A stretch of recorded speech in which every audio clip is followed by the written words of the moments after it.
What are you rolling? Yeah, rolling. I was just wondering how the recipe went because... You don't know the recipe? No, I know the recipe.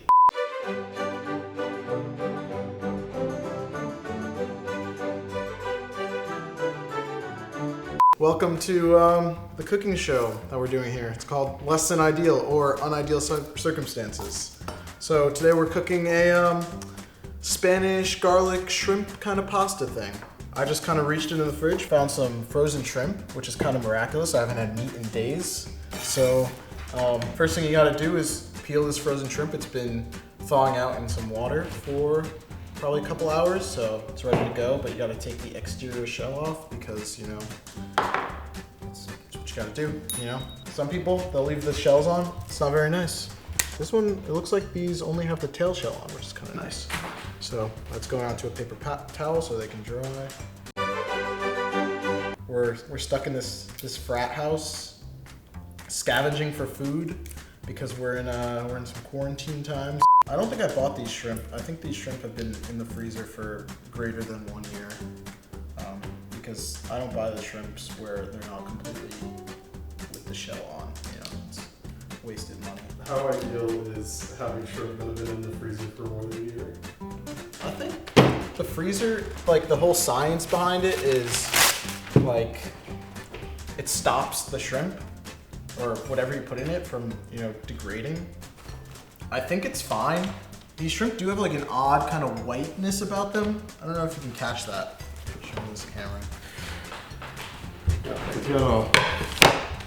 Some odd kind of edge effects, you might call it. So anyway, I'm gonna pat these dry because you want dry shrimp.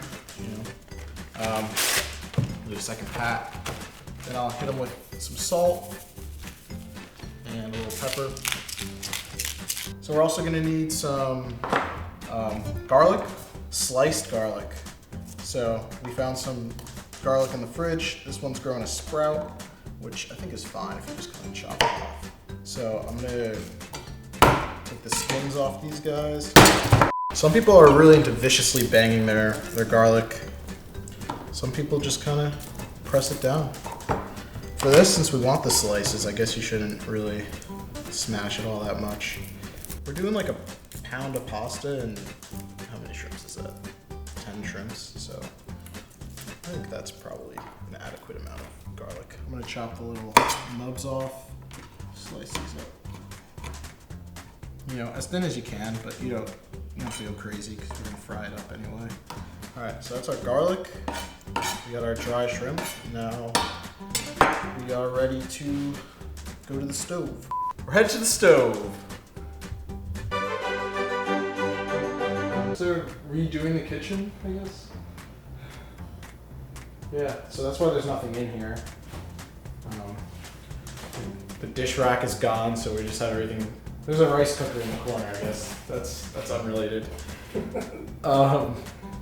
Yeah, so we got our little stove, our oven, trash can, our sink, which kind of works. Some of the water goes to that bucket. I mean, it's less than ideal. It's not completely unideal. We're gonna have to wait a while for this pasta to boil, because it's kind of one of those recipes where everything goes bang, bang, bang. It's all about the timing. Cooking is all about the timing, in my experience. There's some order, and the shrimp go in at some point, and the pasta goes in. You don't remember the order? I'm gonna do oil, garlic, shrimp, sherry, butter. The butter is kind of finishing it. The butter emulsifies it. You turn off the heat, you pop in a bunch of cold butter, stir it up really fast, it gets into the sauce, it emulsifies. Otherwise, you get the breakage, and that's when you get the oily butter. We're not getting any oily butter today. Shout out to Cabot. We found a ton of butter, so these recipes will not be lacking butter for the next foreseeable future. I found some fancy pasta. This is Dilalo, or Dilaggio, but it's bronze dye extruded, which means they force the pasta when they're making it through a special like fancy bronze dye. You get a really nice texture on the outside, and that helps hold the sauce really well. Oh, it's organic. Look at that white stuff on the shrimp. I feel like you put this out in the world and somebody's like, oh, you're gonna die. We also got the only pan we have is this, it has this like golf ball texture on the bottom. And for the life of me, I don't know why any pan would have this texture. Non-stickiness, I would assume, but that's the pan we're using. It is a hefty pan. It's got a nice weight to it. You know, golf balls have dimples because of aerodynamics, so maybe this pan has golf ball dimples for aerodynamics, but I don't see how the Magnus effect is gonna affect this pan at all. The stove, it like turns off every time you don't use it, so it never has the correct time. Because it's 3:01 right now. It's 5:20. This is when I usually eat dinner. It's pretty rare for, you know, college students to be eating before 8 p.m. But I'm thinking early dinner going. I only had a muffin today. So we have this coarse kosher salt. It's the only salt type. Don't play around. Sea salt, garbage. Table salt, garbage. We have parsley flakes. People do not like parsley as a dried herb because it's supposed to be fresh, but you know, I don't have a parsley bush, so I like the way it brightens everything up. Oregano, it's my favorite spice. I put it in everything. And we got some sherry cooking wine. I bought this last summer to make the same dish. The shrimp is not mine. I don't know when the shrimp was purchased. The sherry wine is mine. Oh, it actually smells like a rosé kind of. You know they put salt in it so you can't drink it. Yeah, because you could buy this if you're like, you know, 12 years old, but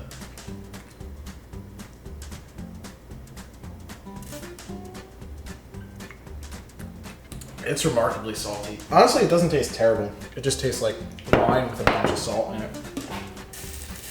Water coming up to a boil. Our nice Dutch oven with an ill-fitting lid. Do people actually ever have the lid that comes with their pots? All right, we got, this pasta takes 8 minutes to cook. So I'm gonna put a timer, try to time everything to go together. 8-minute abs. 8-minute pasta, 8-minute abs. Hey gang, welcome to your 8-minute abs workout. Great video. Let me start by getting this one on. We're gonna put it on medium heat. You know, I was thinking about getting into wooden spoon carving as a hobby.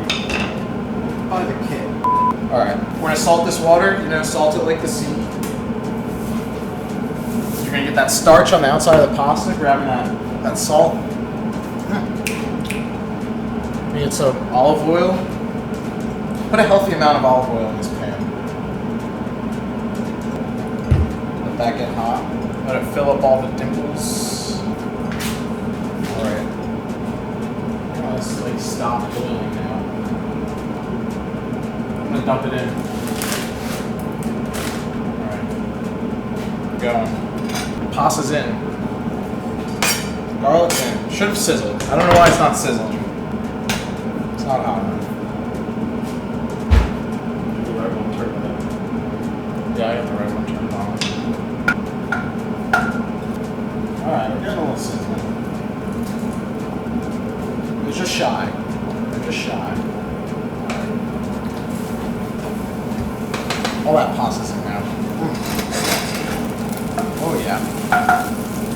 I'm gonna hit it with a little salt and pepper. Ooh.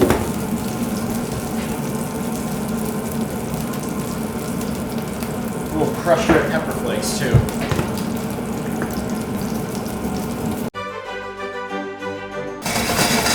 Smells freaking fantastic. You want to let these guys go right before they start to look golden to you, because they're still going to cook as you cook the shrimp. So it's been about 2 minutes, minute and a half. So I'm going to pop the shrimp in.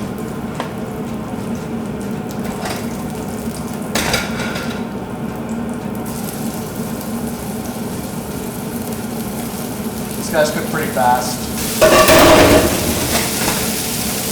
So I'm going to let them kind of get color on one side, and then I'm going to start continually moving them around so that nothing burns. I'll turn this heat down a little bit too. I'm going to get some pats of butter ready to go too. I'll do like half a stick, maybe a little more. The more butter, the better it is. So now we're going to start moving them around.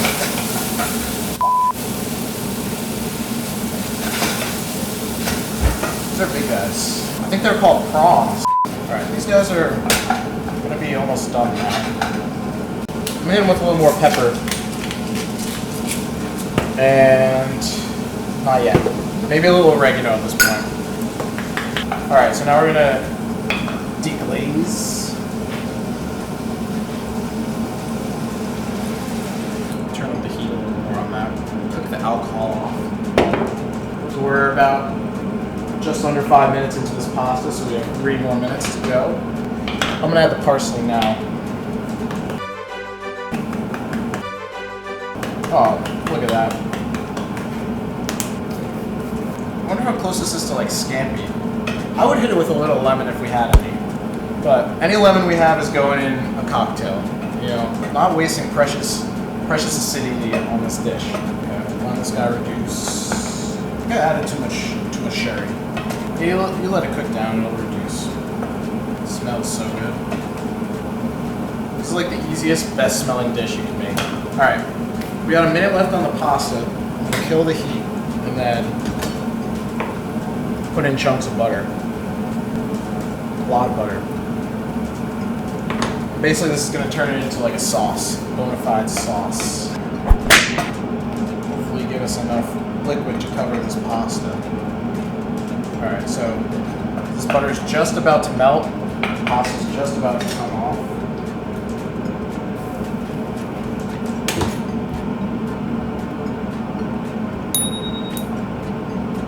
How would taste it? Pretty al dente. I definitely gonna leave it in a little longer. I'm gonna turn this heat back on just a little bit. Just a low setting. Oh man, that smells so good. What we're gonna do is we're gonna take our pasta and just get it in there. Pull this guy off. Should save some of that water though. They always say save the pasta water. Just under, I'll leave it to this to get more of it. Oh, maybe that'll make the sauce come together.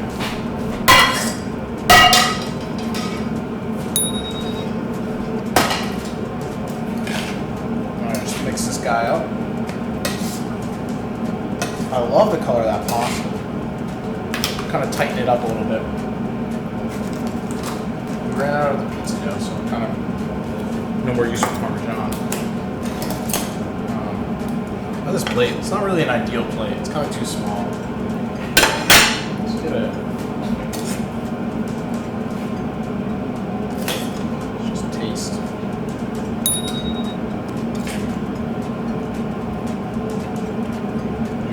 Pasta, shrimps. Ooh.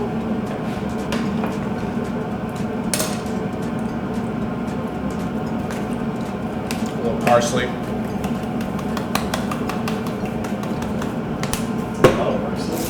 little parsley. A little pepper. More dusting. There we have it. That's a Spanish garlic shrimp pasta butter. That's Spanish garlic butter shrimp. Spanish garlic butter shrimp pasta. I guess we should do a tasting, right? So we got a bite of pasta and the shrimp.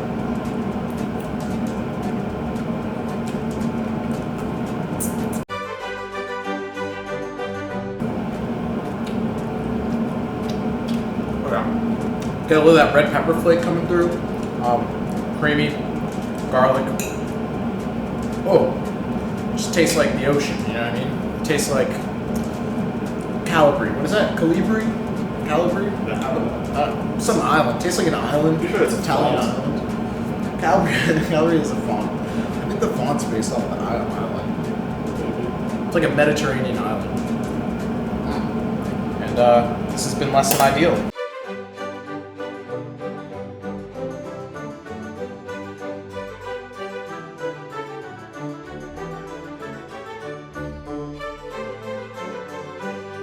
The Mangus effect is when you have a spinning ball,